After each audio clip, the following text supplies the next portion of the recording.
Okay, I think this is gonna be a pretty quick one. I wanna quickly touch on visual hierarchy, and I wanna explain it in a way that is for non-designers or non-technical founders that wanna look good, wanna have a good lasting impression digitally on their website. From website perspective, sorry, I should have mentioned that first. From a website perspective, so if you don't feel like this is gonna be applicable for you, then you probably don't want to keep watching this. But the reason why I want to talk about visual hierarchy, aside from the fact that I think it's pretty cool, or it's one of the most interesting concepts that I've ever learned as a designer and as a marketer, or as someone that has designed hundreds of different web pages every year for the last 2 years for all sorts of brands. It's one of the things that is really rooted in our psychological behavior, in the idea that we don't like to we don't like to think when we consume. That's what keeps us addicted, because we don't have to use our brain juices. Because by definition, visual hierarchy is the arrangement or the arranging of elements on the screen in a way that is natural for viewers to understand the order of importance. So they know what to look at step by step without having to think like, okay, I should read this one first, and I read this one next, and then next, and then next.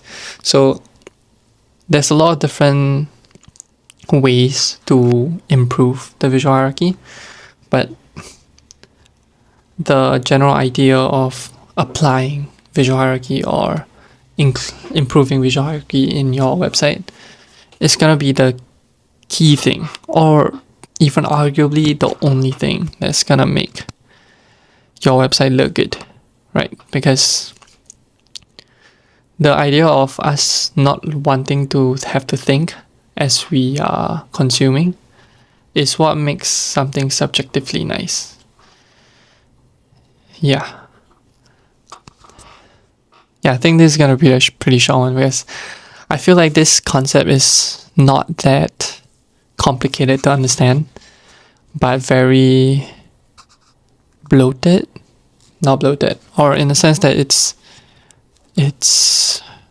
because it's so broad of a concept, people like to overcomplicate it in a sense.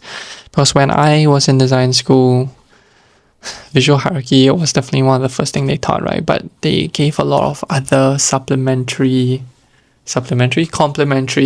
kind of ideas to help us understand what visual hierarchy is and how to apply it. And then even online, when you search visual hierarchy online, it's just a lot of artsy kind of ideas, right? About all these big ideas, how you can use spacing, white space to do all of this stuff. But yeah, I'm not sure if this is gonna be a valuable video, but I guess I kind of just like talking about the key things in a easy way. Hopefully it's helpful for anyone to understand this concept. And I mean, hopefully this helped you understand the idea of looking nice on a website. And yeah, I think to apply it, you can see the other videos that are available online to know how to apply it properly. And I think by now I have another video, or maybe I have a video coming up on typography about how to apply this idea of visual hierarchy in a very simple way. And yeah, I think generally I feel like it's not that complicated as people make it sound, but yeah, that's my take on what makes a website look good, what makes your packaging and your first impression good, what gives people a good lasting impression, and what makes people trust you, what makes people think that you're professional, you care, and easy to understand what you do. It all comes down to presenting things with a good visual hierarchy on your website. So yeah, if I could, I think this is gonna be the only thing that I would credit my whole 3 years of learning shit to. Like if there's anything that I could unlearn, it's not gonna be this. This is gonna be the one that I will keep very dearly, because without understanding this concept, it's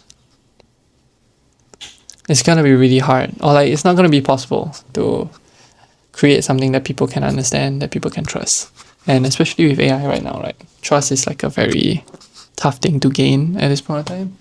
And yeah, let me know what you think. Let me know if you think this is useless as well. I'm not really sure whether this is useful, but kind of just want to riff a little bit. But yeah.